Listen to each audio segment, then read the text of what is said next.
Hello, good morning, students. I'm Dr. Uttara Chandrawat from Government College, Kota.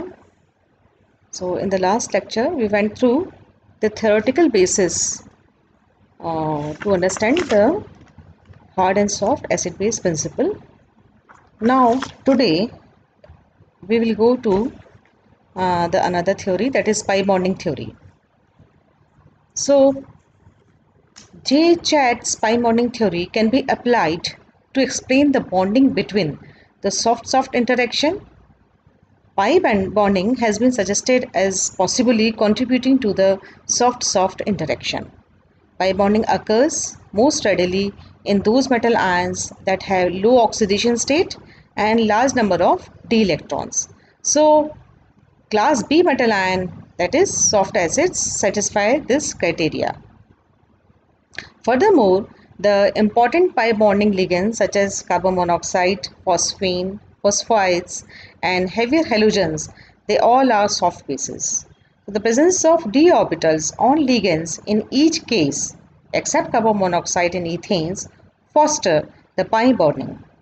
Thus, the second row elements such as nitrogen, oxygen, and fluorine, they are prevented from entering this type of interaction. अब मैं हिंदी भाषा में भी आपको इस lecture को समझाना पसंद करूँगी। हमने पाया कि पाई बॉन्डिंग थ्योरी जो है जो कि जे चैट के द्वारा दी गई थी, इस सिद्धांत का सफलतापूर्वक मृदु सॉफ्ट इंटरेक्शन को समझाने के लिए हम प्रयोग में ला सकते हैं। इस सिद्धांत के अनुसार मृदु पारस्परिक क्रिया में पाई बंधन का योगदान होता है। पाई बंधन शीघ्रता से उन धातुओं में बनता है जिनमें की निम्न ऑक्सीकरण संख्या और डी इलेक्ट्रॉन की संख्या अधिक होती है। तो हम पाते हैं कि वर्ग बी की धातुएं अथवा मृदु अम्ल जिसको हम बोलते हैं, वो इन दोनों ही शर्तों को पूरा करते हैं।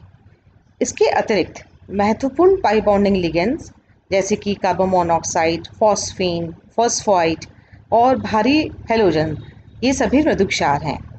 तो कार्बन मोनोऑक्साइड और एथिलीन को छोड़कर लिगेंडों में डी कक्षकों की उपस्थिति पाई बॉन्डिंग को बढ़ा देती है। अतः द्वितीय आवर्त के तत्व जैसे कि नाइट्रोजन, ऑक्सीजन तथा फ्लोरीन इस प्रकार की पारस्परिक क्रिया से बाहर रहते हैं, अर्थात पाई बंध नहीं बनाते हैं। Now we come to the next theory, that is Pitzer theory.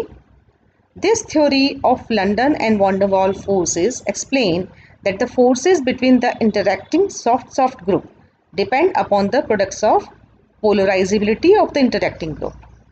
It should be pointed out that London dispersion energy increases with increasing size and polarizability and thus stabilizes a bond between the two large polarizable atoms. Pitzer theory जो है वह जो है ये मृदु पारस्परिक क्रिया की व्याख्या करता है।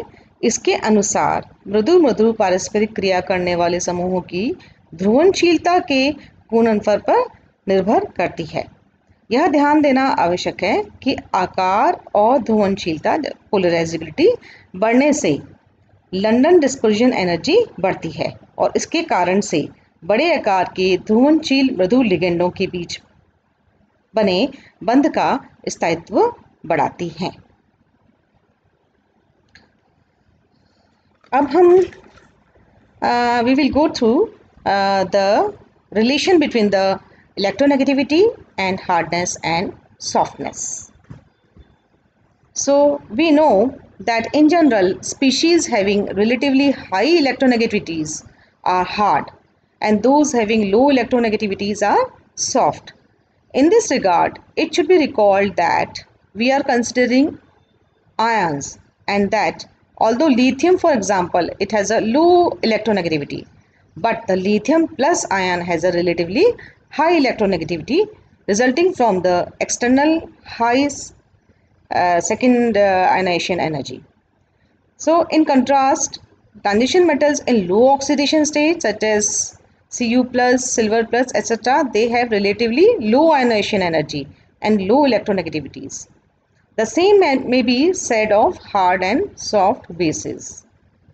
So the relation between the hardness and electronegativity, it helps to explain the fact that the trifluoro group this is CF3 is considerably harder than the methyl group CH3, and boron trifluoride, that is BF3, is harder than boranes because of the presence of highly electronegative groups, which makes the central atom more electronegative.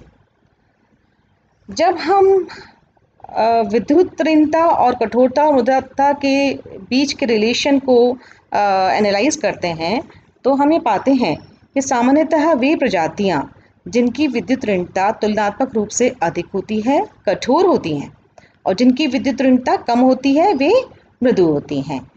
यहाँ यह ध्यान देने योग्य बात है कि यद्यपि lithium atom की विद्युत ऋणता कम होती है, इसकी अत्यधिक द्वितीय आयनन ऊर्जा के कारण, मतलब हाई सेकेंडरी आयनेशन एनर्जी के कारण, लिथियम प्लस कैटायन की विद्युत ऋणता तुलनात्मक रूप से अधिक हो जाती है। इसके विपरीत लोअर ऑक्सीडेशन स्टेट में transition metal ion such as Cu plus, silver plus आदि, इनकी आयनन ऊर्जा एवं विद्युत ऋणता तुलनात्मक रूप से कम होती है। तो इसी प्रकार का कथन जो है हम कठोर और मृदु क्षारों के लिए भी दे सकते हैं, अर्थात अधिक जो हाई इलेक्ट्रोनेगेटिविटी वाले एटम हैं उनसे प्राप्त एनायन की विद्युत ऋणता कम होगी तथा वे कठोर क्षार होंगे। इसके विपरीत निम्न लो इलेक्ट्रोनेगेटिविटी वाले एटम से प्राप्त जो एनायन है वो मृदु क्षार हैं। अतः फ्लोराइड तथा क्लोराइड कठोर क्षार हैं, ब्रोमाइड बॉर्डरलाइन बेस है, और जो आयोडाइड है वो सॉफ्ट बेस मृदु क्षार है। तो विद्युत ऋणता और कठोरता के मध्य इस संबंध से समझने में हमें यह सहायता मिलती है कि कैसे हम एक्सप्लेन कर सकते हैं कि ट्राइफ्लोरो समूह जो है CF3 वो मिथाइल ग्रुप से अधिक कठोर क्यों हैं। इसी प्रकार BF3 बोरोन ट्राइफ्लोराइड बोरिन की तुलना में अधिक कठोर क्यों हैं। तो हम ये पाते हैं कि अधिक हाईली इलेक्ट्रोनेगेटिविटी एटम्स की उपस्थिति CF3 ग्रुप और BF3 ग्रुप इन दोनों को अधिक विद्युत ऋणीय बना देती है।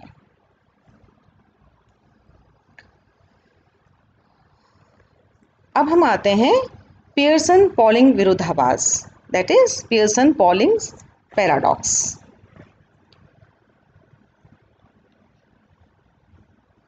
Pearson has called attention to an interesting anomaly between the rule of hard and soft acids and bases and Pauling's original method of defining electronegativity.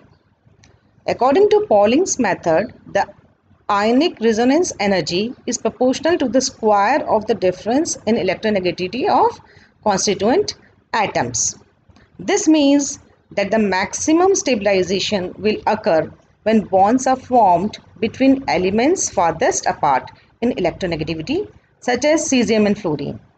One might then predict the following reaction based on the presumption dominating stability resulting from the ionic resonance energy of CSF bond. So you can see here this reaction we are getting this, that we are getting CSF and lithium iodide. So how it is possible? Experimentally it is found that the reverse is true. That is, the reaction actually proceeds as follows. Lithium iodide plus CSF will give you lithium fluoride and cesium fluoride. So however, it is important to note that the hard soft acid base rule still works. यानी कि two harder species, lithium and fluorine, they prefer each other, and similarly the two softer species, cesium and iodine, prefer each other. So analysis of this paradox can be approached at two levels. The simplest way of looking at the problem is to look at the heat of atomization of the four compound given in the above reaction. You see, lithium fluoride has 575, cesium fluoride has 502, lithium iodide has 347, and cesium iodide has 335 kilojoule per mole. Although the hard-hard interaction forms the strongest bond, As expected, the soft-soft interaction is the least stable. So it appears that the driving force for the above equation is hard-hard interaction, and this causes the reaction to proceed in the right direction in spite of weak soft-soft interaction, rather than being abated by the by it as might have been opposed. Lest it be objected, the above equation should represent predominantly ionic species in which the covalent soft-soft interaction cannot take place. The same results can be obtained from consideration of reaction involving more typical soft-soft species. So here we have mercury fluoride plus beryllium iodide, and it will give you beryllium fluoride and mercury iodide, and the value of delta H here is minus 397 kilojoule per mole. So the heat of atomization of the species involved are, for beryllium fluoride it is 1264, for mercury fluoride it is 536, for beryllium iodide it is 577, and for mercury iodide it is 293 kilojoule per moles. So driving force for the above reaction is almost entirely the very high bond energy of beryllium fluoride, that is 1264. So we are therefore led to believe that at least in these examples, electrostatic energy of the hard-hard interaction is the major driving force. Now we again come to this Pearson-polling paradox, जिसको हम बोलते हैं Pearson-polling विरोधाभास। हम जानते हैं कि Pearson ने पॉलिंग के विद्युत ऋणता को परिभाषित करने की मूल विधि तथा कठोर तथा मृदु अम्ल व क्षार के नियम के मध्य एक दिलचस्प विरोधाभास की तरफ ध्यान आकर्षित किया है। पॉलिंग के अनुसार आयनिक रेजोनेंस एनर्जी घटक परमाणुओं की विद्युत ऋणता के अंतर के वर्ग के समानुपाती होता है ना, that is it is proportion to the square of the difference in the electronegativity of the constituent atoms. इसका अर्थ ये हुआ कि जिन तत्वों के मध्य इलेक्ट्रोनेगेटिव डिफरेंस अधिकतम होगा उनके मध्य अत्यस्थायी बंध बनेगा। अतः सीजियम फ्लोराइड बंध के जो हम इसकी जो आयनिक अनुनादी ऊर्जा के परिणाम स्वरूप जो अपेक्षित स्थायित्व है उसके आधार पर हम ये अनुमान लगा सकते हैं कि सीजियम आयोडाइड तथा लिथियम फ्लोराइड आपस में निम्नानुसार अभिक्रिया करेंगे, जिससे कि सीजियम फ्लोराइड का निर्माण होगा। देखिए यहाँ पे ये सीजियम आयोडाइड इज मृदु मृदु, lithium fluoride is hard hard, but we find it that caesium fluoride is being form, यानी कि मृदु कठोर है ये caesium and fluorine, and lithium iodine वो कठोर और मृदु है।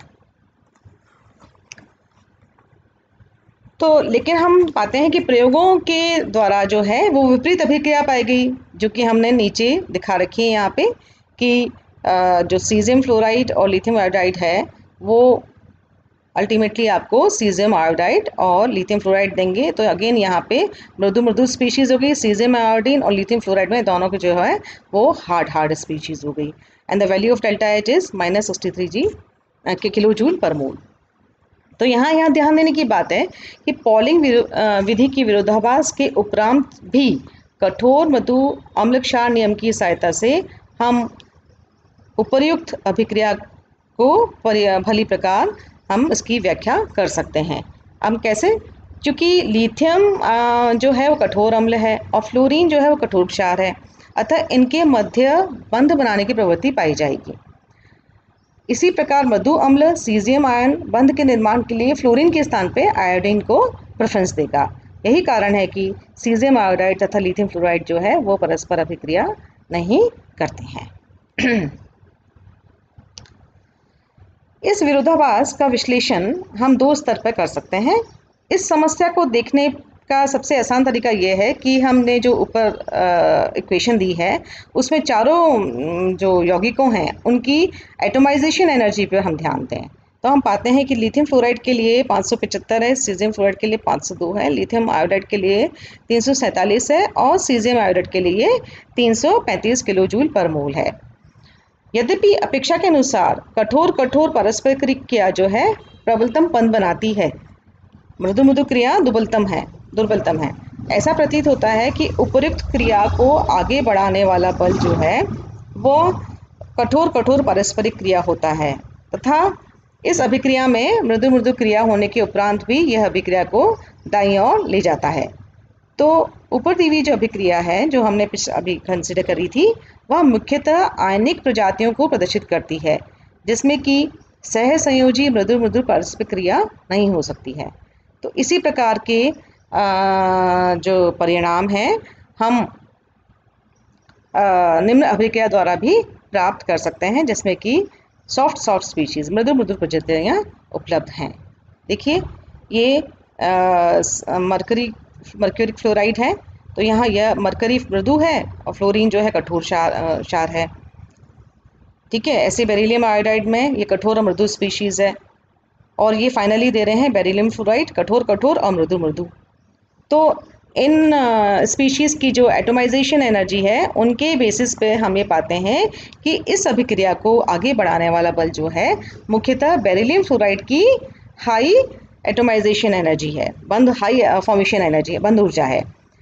तो कम से कम इन उदाहरणों से हम ये मान सकते हैं कि पारस्परिक क्रिया को निर्धारित करने वाला कारक संभवतः मुख्य बल कठोर पारस्परिक क्रिया की स्थिर विद्युतीय ऊर्जा है। That is electrostatic energy of the hard atom interaction is the major driving force in these kind of reactions.